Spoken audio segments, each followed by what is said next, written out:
Hello friends, नमस्ते, अस्सलाम वालेकुम और इस उम्मीद के साथ कि आप जहाँ होंगे हंसते बसते और मुस्कुराते होंगे। आज की शानदार वीडियो का आगाज़ करते हैं जिसका टाइटल है संदीप भाई कह रहे हैं कि मैं अनुभूति क्लास में पहली बार एक्सपीरियंस करने जा रहा हूँ कि ये कितनी ज़्यादा शानदार लगती है। और ये ट्रेन है अमृतसर से दिल्ली की ओर, जिसे हम अम्बरसर कहते हैं। दिल्ली की तरफ जाएंगे संदीप भाई।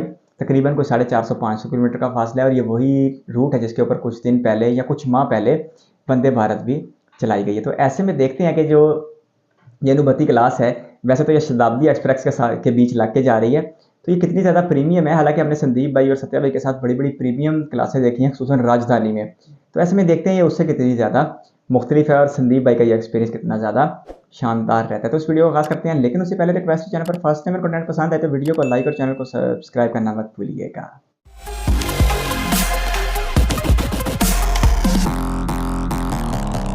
तो फाइनली 3 दिनों के बाद अमृतसर को अलविदा कहने का वक्त आ गया है और अब यहाँ से कूच करने वाले हैं दिल्ली की तरफ। और अमृतसर से एक स्पेशल ट्रेन लेने की सोची, पर ट्रेन की टाइमिंग बहुत ही खराब है, सुबह के 5 बजे। इसके लिए सुबह 4:30 बजे स्टेशन पे आना पड़ा।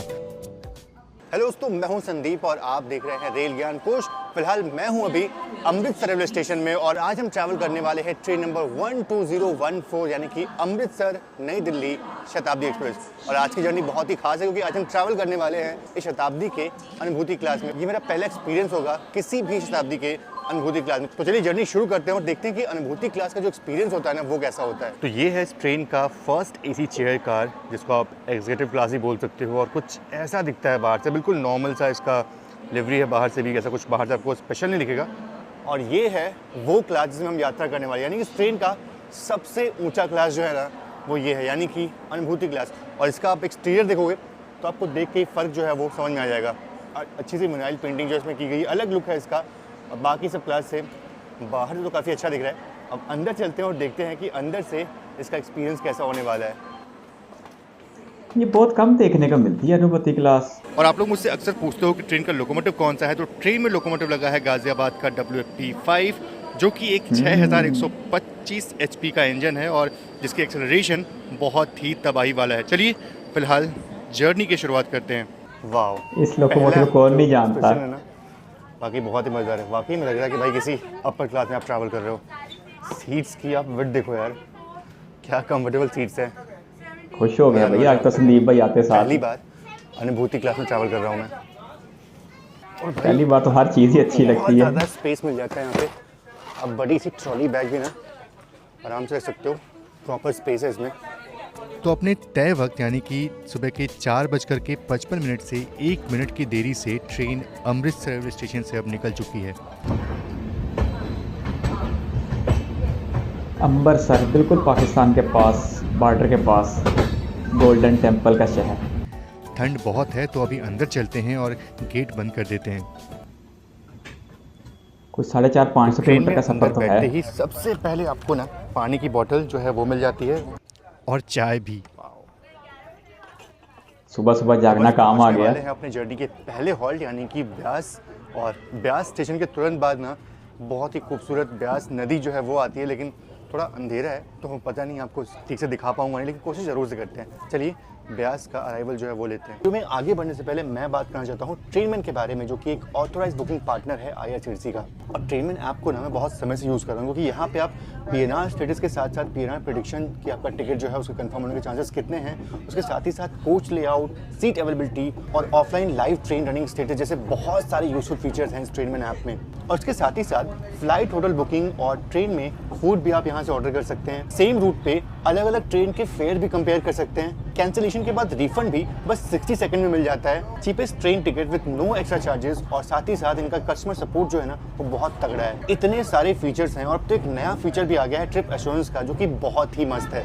इसमें होता ये है कि ट्रेनमैन ऐप से बुक की गई आपकी जो वेटिंग टिकट है, अगर वेटिंग में रह जाती है चार्ट बनने के बाद भी, तो ट्रेनमैन आपको फ्री फ्लाइट टिकट देता है ना कमाल की बात। इसके लिए ना टिकट बुक करते वक्त आपको एक मिनिमल फेयर जो है वो देना होता है और कुछ केसेस में ये अमाउंट जो है वो ₹1 भी होता है। तो ट्रिप एश्योरेंस के साथ अपना टिकट जो है वो कैसे बुक करें। सबसे पहले तो आप ट्रेनमेन ऐप में जाइए, अपना सोर्स और डेस्टिनेशन स्टेशन जो है वो चूज़ कर लीजिए, डेट फिल कर लीजिए, अपनी ट्रेन चूज़ कर लीजिए और आपकी जो वेटिंग टिकट है उसको बुक करते वक्त जो ट्रिप एश्योरेंस का फीचर है ना उस पर आप येस कर दीजिए। तो बस हो गई आपकी ट्रिप एश्योर्ड। और अगर आपकी टिकट जो है वो चार्ट बनने के बाद कंफर्म नहीं होती है तो ट्रेनमैन आपको फ्री फ्लाइट टिकट जो है वो देने वाले हैं। और हाँ, टिकट बुक करते वक्त अगर आप मेरा कोड ज्ञान 200 करते हैं ना तो आपको 200 रुपये आपके ट्रेनमैन वॉलेट में मिल जाएंगे। और अगर आप ट्रेनमैन ऐप को रेफर करते हैं अपने दोस्तों से तो आपको 10,000 रुपये तक का जो अमाउंट है आपके ट्रेनमैन वॉलेट में मिल सकता है। तो डिस्क्रिप्शन बॉक्स में मैंने लिंक दे दिया है। इतने सारे फीचर हैं इस एप्लीकेशन में, तो एक बार इंस्टॉल करना तो बनता ही है। आप सभी का बहुत बहुत धन्यवाद।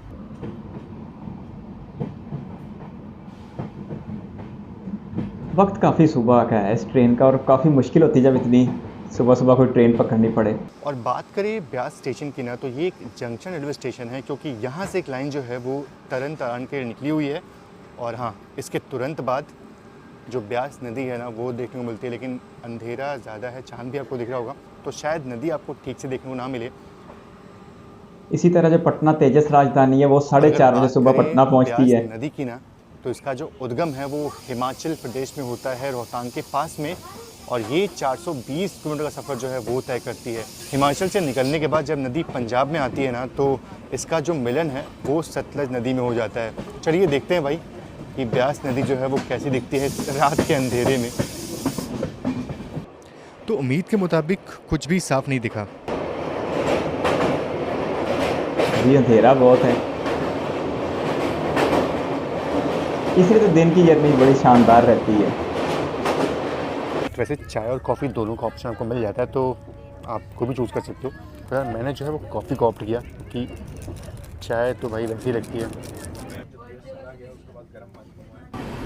तो भाई सुबह के 6 बज रहे हैं और पहुंच रहे हैं जालंधर सिटी जंक्शन।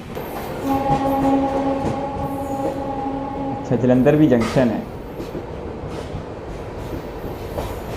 तो पहुंच चुके हैं जालंधर सिटी जंक्शन। और बात करें जालंधर सिटी की ना, आपको पता होगा कि बहुत सारे स्पोर्ट्स के जो इक्विपमेंट्स होते हैं वो यहाँ बनते हैं, क्रिकेट के बैट जो है वो यहाँ पे बनते हैं। अच्छा, बात करें अगर जालंधर सिटी जंक्शन की तो उसको जंक्शन इसलिए बोलती हूँ कि यहाँ से तमाम लाइनें जो है ना वो अलग हो जाती हैं। एक तो यहाँ से जम्मू वाली लाइन जो है वो अलग हो जाती है, उसके साथ ही साथ लोहिया खास होते हुए फिरोजपुर कैंट की जो लाइन जो है वो भी यहाँ पे आती है, और एक लाइन यहाँ से नाकोदर की तरफ भी गई हुई है।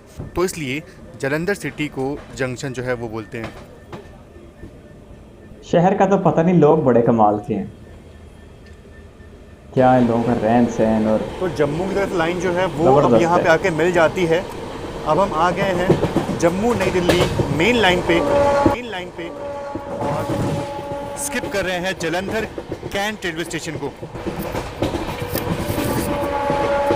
तो लोगों के बिल्कुल पास पास ही घूमने हैं, ज़्यादा दूर है नहीं।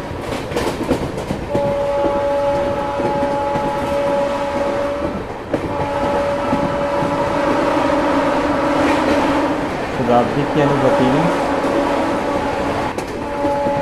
तो अच्छी पकड़ी तो शताब्दी ने है। अनुभूति को सिर्फ एक डब्बा लगा है, इसकी सबसे प्रीमियम क्लास है। और वैसे किसी राजधानी में नहीं लगी होती है दिक्कत ये है कि अभी भी सिर्फ 6 बज रहे हैं और ठंड का मौसम है, तो अभी भी सनराइज़ जो है वो ठीक से हुआ नहीं है। अभी आराम से करीब 6:30 या फिर 6:40 तक जो है वो सनराइज़ होगा, तब जा कर के आपको बाहर के जो नज़ारे हैं वो मैं दिखाऊंगा। फ़िलहाल थोड़ा सा बैठते हैं सीट पे भाई, अनुभूति में हमने टिकट किए तो बहुत अनुभूति का जो अनुभूति है वो कर लेते हैं। तो अभी ना सुबह अनुभूति का क्या मतलब है? 40 मिनट का वक्त हुआ है और हल्की हल्की जो सूरज की लालिमा जो है ना वो दिख रही है, मतलब कि सनराइज़ बस होने वाला है। हल्की हल्की धुंध और सूरज की लालिमा, वाकई में ये दृश्य बहुत ही खूबसूरत है। और बहुत ही जल्दी जो सतलज नदी है उसको हम क्रॉस करने वाले हैं। एक होता है ना अनुमति, उसका मतलब तो इजाज़त है ना, परमिशन। ये अनुभूति है, क्या पता नहीं क्या मतलब है। आप कमेंट बॉक्स में ज़रूर बताइएगा अगर पता है, क्या आपको तो पता ही होगा। दरिया सतलुज,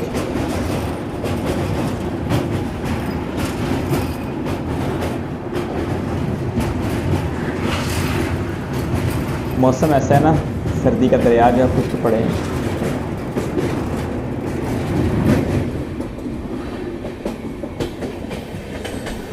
पंजाब का खूबसूरत सनराइज़ है।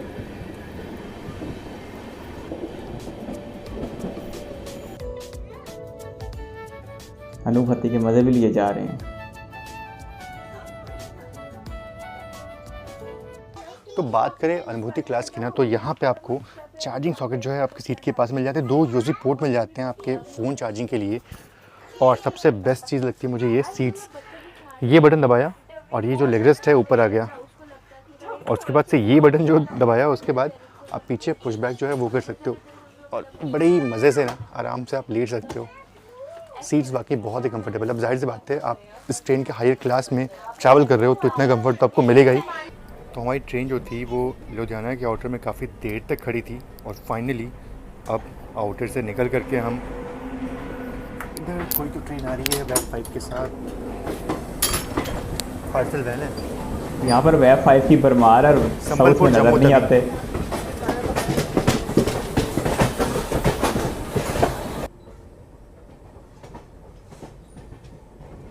क्या बात है, लुधियाना आ गया, पंजाब में ही है वो पीछे EMD भी।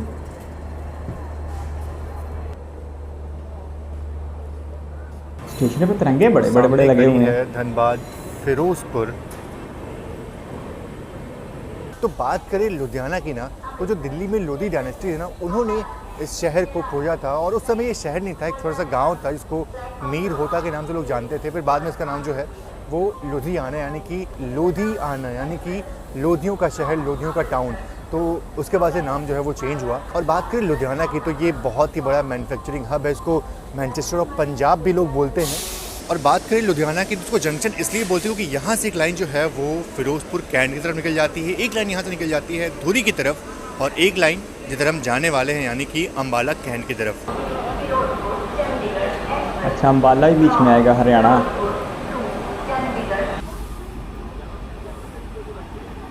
यहाँ के भी बहुत से लोग माइग्रेट होकर पाकिस्तान। और मैं ये तो बताना भूल ही गया कि यहाँ से ना एक लाइन चंडीगढ़ पे भी निकल जाती है, तो एक तरह से बहुत ही बड़ा जंक्शन है लुधियाना। चंडीगढ़ भारत की सबसे छोटी शताब्दी चंडीगढ़ से दिल्ली चलती है। जो है ना वो बजाई जा रही है स्पीकर में, और कितना अच्छा लग रहा है, सनराइज़ भी हो रहा है और ये म्यूज़िक भी सुनने को मिल रहा है। वाह यार, सामने तो बड़ा शानदार नज़ारा तो है। लुधियाना से निकलने के बाद ट्रेन की रफ्तार जो है ना वो 130 की हो जाती है, और बिल्कुल कोच के अंदर बैठे बैठे ना ये रफ्तार का पता नहीं चलता, क्योंकि कोच बहुत ही मस्त है, बहुत ही स्मूथ चल रहा है।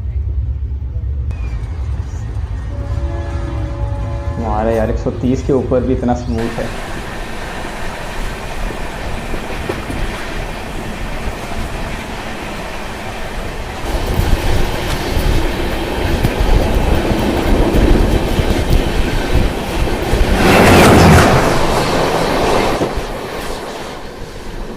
ये एल्टो के साथ और गई कोई करीब छोटी सुबह सी के ट्रेन। 8 बजे ट्रेन सरहिंद जंक्शन पहुंच जाती है, और ये जंक्शन इसलिए क्योंकि यहाँ से मोरिंदा के लिए एक लाइन निकल जाती है। और इस ठंड में हल्की सही पर थोड़ी धूप खाने के लिए मैं बाहर चला आया। हमने ना कॉफ़ी जो है वो मंगवाई थी, क्योंकि इससे पहले जो कॉफ़ी थी वो ख़राब थी। वैसे ट्रेन में आप मंगा सकते हो, अगर आप इस क्लास में सफ़र करते हो ना तो आप चीज़ें मंगा सकते हो। फिलहाल हमने कॉफ़ी जो है वो मंगाई, और ये कॉफ़ी थोड़ी सी अच्छी लग रही है। ये कॉफ़ी है, इससे पहले वाली कॉफ़ी ना जो हमने बनाई थी वो वाहियात थी। तो चलिए बस कुछ देर पहुंचने वाले हैं अम्बाला, और उससे पहले हो सकता है कि जो हमारी वंदे भारत है ना जम्मू वाली, कटरा वाली, उससे उसके साथ जो क्रॉसिंग है वो देखने को मिल जाए। वो देखी हुई है सत्या भाई के साथ, कटरा वैष्णो देवी के मंदिर पे जाती है।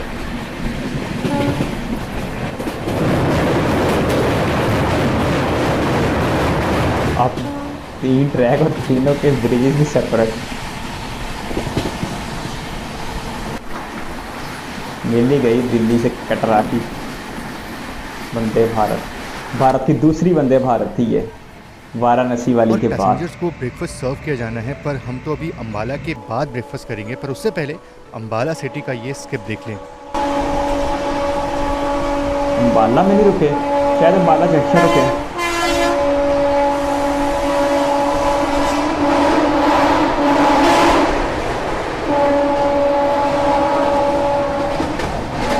भाई ये यार रफ्तार वाली तो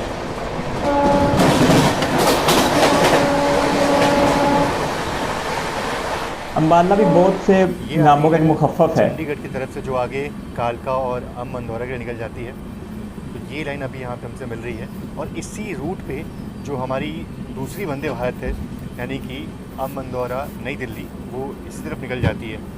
उत्तराखंड ना, तो यहाँ अमंदौरा हमें उत्तराखंड। बिना जनशताब्दी मिल जाती है जिसका हमारे साथ ही अम्बाला कैंट पे अराइवल हो रहा है।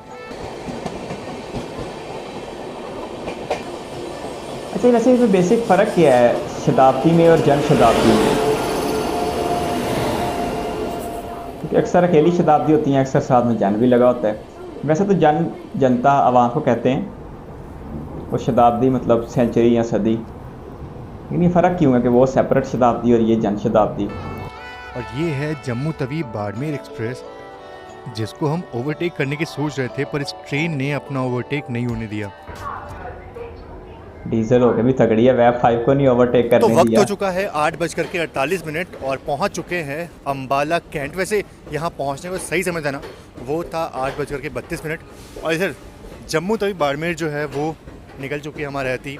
अच्छा, बात करें अम्बाला की ना, तो अम्बाला नाम के पीछे बहुत सारी चीज़ें हैं। मतलब लोग बोलते हैं कि 14th सेंचुरी में जब अम्बा राजपूत आए ना, तब उस समय इसका नाम अम्बाला जो है वो हो गया। उसके बाद से लोग कहते हैं कि यहाँ गॉडेस अम्बा जो है उनका मंदिर, इसलिए अम्बाला हो गया। और ये भी तर्क आता है कि अम्बाला यानी कि आम का विलेज, यानी बहुत सारे यहाँ पे आम के पेड़ थे इसलिए इसको अम्बाला बोलते हैं। ऐसे बहुत सारे तर्क है जिनमें पता नहीं कौन सा सही है कौन सा गलत है। लेकिन हाँ, एक चीज़ बिल्कुल सही है, वो ये कि अम्बाला को जंक्शन इसलिए कहते हैं क्योंकि यहाँ से चंडीगढ़ की लाइन जो है वो अलग होती है, यहाँ से लखनऊ सहारनपुर की लाइन जो है अलग होती है, जिधर ये जम्मू तवी बाड़मेर जा रही है। और यहाँ से एक लाइन निकल जाती है सीधे जिधर हम जाने वाले हैं, यानी कि पानीपत दिल्ली की तरफ। तो इसलिए अम्बाला को जंक्शन बोलते हैं। अच्छा, पानीपत भी आएगा रास्ते नहीं कि में, अगर आप हरियाणा। अम्बाला आते हो ना, तो यहाँ के छोले कुलचे हैं वो ज़रूर से ट्राई करना। वैसे स्टेशन में पता नहीं उतने अच्छे तो नहीं मिलते, लेकिन हाँ नॉर्मल अच्छे मिल जाते हैं। और अगर आप बाहर जाते हो अगर आप बाहर जाते हो तो फिर तो क्या कहने, फिर तो मज़ा ही आने वाला आपको। और हाँ, एक और चीज़, अभी वक्त हो रहा है 8:48, बस 10 मिनट में 9 बज जाएंगे। और अब यहाँ से ट्रेन जो है ना वो नॉन स्टॉप बिना कहीं रुके 200 किलोमीटर जो है वो चलने वाली है।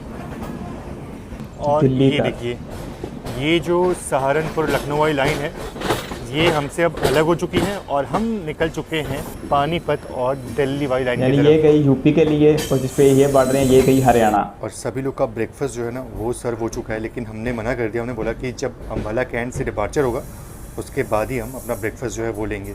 तो अपना ब्रेकफास्ट जो है वो आना शुरू हो गया। सबसे पहले तो हमें दूध और कॉर्नफ्लेक्स जो है वो मिल रहा है, और उसके साथ ही साथ ये ब्रेड और बटर ये भी अवेलेबल है। तो ये अभी प्रॉपर ब्रेकफास्ट नहीं है, सिर्फ ये स्टार्टिंग है, ये स्टार्टर है ये एक तरह से। देखते हैं मेन ब्रेकफास्ट में क्या मिलता है हमें। अब कॉर्नफ्लेक्स और दूध का आपको क्या ही रिव्यू दें, क्योंकि ये तो भाई पैक्ड आइटम्स होते हैं तो उनका टेस्ट तो भाई सेम ही होता है। लेकिन मेन चीज़ है ब्रेकफास्ट। देखते हैं ब्रेकफास्ट में क्या मिलने वाला है हमें। मतलब कटलेट तो मिलने वाला है, कटलेट तो मिलेगा ही, लेकिन उसके अलावा जो है देखते हैं क्या स्पेशल है। तो अपना ब्रेकफास्ट जो है वो भी आ चुका है। इसमें देखो पराठे हैं, कटलेट हैं और पोहे हैं और दही भी दी गई है।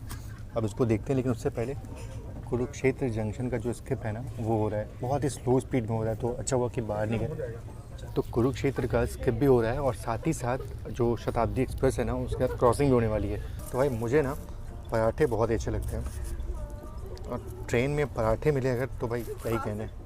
एक दाल भी बहुत अच्छी लगती है संदीप भाई को, और सत्या भाई को तो मुझे लगता है सब कुछ ही अच्छा लगता है। नॉर्मल जो पराठे मिलते हैं आपको वैसे ही है, घर वाला टेस्ट बिल्कुल नहीं है, या फिर ढाबे में जो पराठे मिलते हैं वैसा बिल्कुल नहीं है।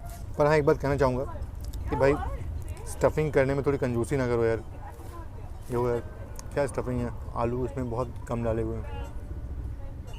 यही नहीं आजकल तो आलू सस्ता भी चल रहा है, भर भर के खिलाओ। और अब लगे हाथ तो कटलेट जो है वो भी टेस्ट कर ही लेते हैं। कटलेट भी ओके ही है, मतलब ऐसा बहुत ज़्यादा अच्छा नहीं है। नॉर्मली इससे बहुत अच्छे अच्छे कटलेट जो हमने ट्रेनों में खाए हुए हैं, तो ये एवरेज सा कटलेट है। फिर वो राजधानी फिलहाल होगी। अभी तो जो खाना है वो एवरेज लगा, मतलब ऐसा बहुत not too good not too bad, पर हाँ और अच्छा हो सकता है मेरे ख्याल से, और अच्छा हो सकता है।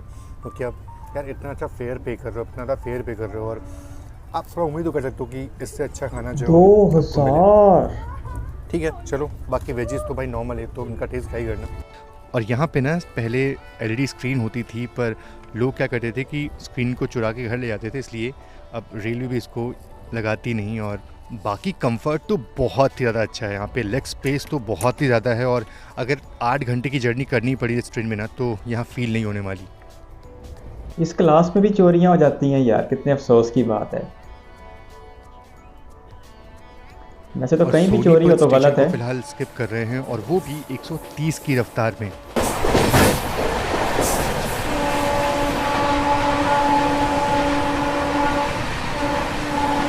130 के ऊपर स्किप, अभी तो ये 7 वाला ट्रैक होता तो फिर इससे भी ज़्यादा लगती। जी भाई साथ के साथ दिखा भी रहे हैं ताकि देखने वाले यकीन करते रहें। अब इसमें 200 किलोमीटर तकरीबन 2 घंटे में, और ये है 2-3 घंटे ट्रेन में का करेगी। नॉर्मल एग्जीक्यूटिव क्लास और ये है ट्रेन का चेयर कार जिसका फेयर सबसे कम होता है। और फाइनली अपनी ये छोटी सी यात्रा खत्म होने वाली है। देखते हैं दिल्ली के कौन से ये मेरे स्टेशन पे ख्याल आते से हैं। पश्चिम एक्सप्रेस है।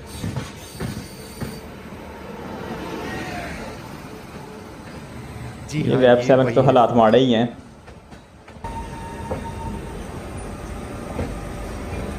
और ये अलग लिवरी में पेंटेड एल्को लोकोमोटिव अब बस शंटिंग का काम ही देखते हैं। और मैंने इस लोकोमोटिव को बहुत बार इस स्टेशन पे देखा है शंटिंग करते हुए। यही ड्यूटियां आखिर में रह जाती हैं, या फिर जो वेस्टर्न घाट में बैग 7 की ड्यूटियां लगी होती हैं। अच्छा, एक बैंकर चीज़ तो की मैं हैं, कहना ब्रेकर की। चाहूँगा कि ट्रेनों में बायो टॉयलेट्स होने के बाद ना, लगने के बाद ना, जो प्लेटफॉर्म्स है और जो ट्रैक्स है ना, बहुत ही साफ़ रहने लगे हैं। अदरवाइज़ आज से अगर 10 साल पहले की बात करूँ ना, तो ये जितना साफ़ अभी दिख रहा है ना आपको, ये प्लेटफॉर्म, ये ट्रैक्स, ये उतने साफ़ होते नहीं थे। और आप में से बहुत लोग जो हैं वो मुझसे इत्तेफाक भी रखते होंगे कि बिल्कुल ऐसा होता था पहले। लेकिन अभी देखो कितना साफ़ सुथरा ट्रैक जो है वो दिखता है हमें। तो फाइनली अपनी 450 किलोमीटर की जर्नी जो है वो यहाँ पे ख़त्म होती है। इनका भी मिक्स रिएक्शन था खाने को लेकर के। बाकी जर्नी कैसी थी? जर्नी काफ़ी बढ़िया थी, गाड़ी साफ़ सुथरी है, स्टाफ वगैरह काफ़ी बढ़िया है। बस खाने को लेके जितनी उम्मीद लेके हम चढ़े थे ना कि शताब्दी एक्सप्रेस का खाना है, उस पर खरी नहीं उतरी है। खाना तो ओके था, नॉनवेज का ऑमलेट अच्छा था बट कटलेट मुझे कच्चा लगा पर्सनली, बाकी का मुझे पता नहीं। बट एक्स्ट्रा देने से मना कर रहे थे क्या? नहीं, खाना एक्स्ट्रा सब पैसेंजर्स को दे रहे थे, कोई चाय कॉफ़ी मांग रहा था उनको भी दे रहे थे। स्टाफ अच्छा है बट खाने में थोड़ा इंप्रूवमेंट मुझे लगा करना चाहिए। भाई आपका तो रिव्यू जान ही लिया मैंने बैठे बैठे ही सब। तो ओवरऑल सबका जो रिएक्शन है, सबका मिक्स रिएक्शन है खाने को लेकर के। बाकी जर्नी कंफर्टेबल थी, 6 घंटे में हमने जर्नी पूरी की। तो चलिए मिलते हैं आपसे एक नए व्लॉग में। तब तक के लिए आप सभी का एक और चीज़ बोलना चाहूँगा, अनुभूति क्लास में पहला एक्सपीरियंस है मेरा, जो कि काफ़ी अच्छा लगा, बढ़िया लगा, कंफर्टेबल था। लेकिन मैं यही प्रेफर करूँगा कि अगर आप हल्का सा भी कंफर्ट में अगर कॉम्प्रोमाइज़ कर सकते हो तो चेयर कार में आप आ सकते हो, पैसा बचा सकते हो अपना। चलो फिलहाल इस वीडियो में इतने, बाकी मिलते हैं आपसे नेक्स्ट व्लॉग में। तब तक के लिए आप सभी का बहुत बहुत धन्यवाद। जय Hind and God bless you all. और हाँ, ट्रेनमैन को एक बार ज़रूर से आप चेकआउट करना, डिस्क्रिप्शन बॉक्स में आपको लिंक मिल जाएगी। Thank you. फेयर तो इस अनुभूति क्लास का अच्छा खासा ज़्यादा है, 2000 के आसपास का किराया इसमें बताया जा रहा था। और खाने के मेयार को इतना ज़्यादा जस्टिफाई नहीं कर सका, इतना बड़ा किराया। और संदीप भाई ने तो जाते जाते कह दिया कि अगर आप कंफर्ट होने पर थोड़ा सा कंप्रोमाइज़ कर सकते हैं तो फिर आप इससे एक कदम पीछे हट के थोड़े से 200-400 रुपये अपना बचा के इससे पिछली क्लास में भी जा सकते हैं। अच्छा, अनुभूति क्लास इस शताब्दी के साथ लगी थी जो शताब्दी अमृतसर से दिल्ली की तरफ जाती है। सुबह 4:30 बजे ये गोल्डन टेम्पल वाले शहर अमृतसर से छूटती है और इसका टाइम जो है वो बड़ा मुख्तलिफ है। कुछ ट्रेनें जो है वो इस टाइम पर यानी सुबह 4:30 बजे पहुंचती हैं इधर पटना जंक्शन पर, या जयेंद्रा नगर जो पटना की तेजस राजधानी है वो। और कुछ ट्रेनें जो है वो इस टाइम रवाना होती है। तो चाहे ट्रेन इस टाइम पहुंचे चाहे इस टाइम रवाना हो, मुसाफिरों को एक बार अच्छी खासी जद्दोजहद का सामना करना पड़ता है, क्योंकि ट्रेन पकड़ने के लिए फिर सुबह उठना बड़ा मुश्किल होता है। और ख़ास तौर पर अगर सर्दियाँ हों तो फिर ये तकलीफ़ दुगनी हो जाती है। लेकिन अच्छी बात यह है कि सुबह 11 बजे आप दिल्ली पहुंच जाते हैं और 450 किलोमीटर 450-500 किलोमीटर का ये फासला जो है वो 6 घंटे में तकरीबन ये ट्रेन ने तय कर लिया। जलंधर, उसके बाद लुधियाना, अम्बाला, ये 4-5 शहर आ रहे थे। पानीपत में इन्होंने स्किप किया था। और अम्बाला के बाद 200 किलोमीटर तक ट्रेन नॉन स्टॉप चली। और इसके आगे जो लोकोमोटिव लगा था बहुत ही शानदार वेब 5 लोकोमोटिव लगा था, लेकिन उसके बावजूद हमें 160 रफ्तार देखने को नहीं मिली, क्योंकि 160 की जो रफ्तार है वो सिर्फ दिल्ली से आगरा के बीच है। लेकिन फिर भी 130 के ऊपर ट्रेन चल रही थी, जो कि बड़ी ही ज़बरदस्त रफ्तार है। और अनुभूति क्लास से मैंने बहुत सारे सफ़र देखे हैं भारत में, लेकिन किसी राजधानी में ये क्लास नहीं लगी होती, किसी दुरंतो में ये क्लास लगी नहीं देखी। ये एक शताब्दी में, और शताब्दी मुझे लगता है ये अमृतसर से दिल्ली वाली है जिसमें ये अनुभूति क्लास लगी हुई है। और अनुभूति का मतलब भी बताइएगा आप मुझे, हिंदी वैसे मुझे इसका मतलब पता नहीं है। एक अनुमति लफ्ज़ है जिसका मतलब परमिशन या इजाज़त है, उसका पता है। ये अनुभूति जो है ना लफ्ज़, इस लफ्ज़ का मतलब नहीं पता। बाकी जो पता है वो ये है कि कंफर्ट इस ट्रेन का बड़ा नेक्स्ट लेवल था। खाने का मेयार कम था। और बाकी एक बात सुन के अच्छा नहीं लगा जो कह रहे थे कि कभी यहाँ पे एलईडीज़ लगी होती थी और फिर लोगों ने एलईडी चुराना शुरू कर दी, तो यहाँ पर फिर सरकार ने एलईडी लगाना बंद कर दी। तो हैरानकुन तौर पर यार इस क्लास में सफ़र करने वाले लोग भी हाथ लगी बटेर नहीं लुटाएंगे, ये बिल्कुल समझ से बालातर है। खैर संदीप भाई ने रास्ते में तो किसी का तारुफ नहीं करवाया, लेकिन जब मंजिल पर पहुंचे तो वहाँ पर श्यान भाई, सौरभ भाई, सत्या भाई और संदीप भाई देखने को, मतलब पूरा गैंग मुकम्मल हो चुका था। गैंग का लफ्ज़ गैर मुनासिब हो जाए, पूरा क्रू मुकम्मल हो चुका था इन रेल लवर्स का, जिनके माध्यम से, जिनके वसीले से हमने भारत की रेलवे को बहुत ही खूबसूरती के साथ देखा हुआ है। तो शानदार सफ़र था। ब्यास दरियाए ब्यास आया, दरियाए सतलुज आया और पंजाब की सरजमीन का खूबसूरत सनराइज़ आया।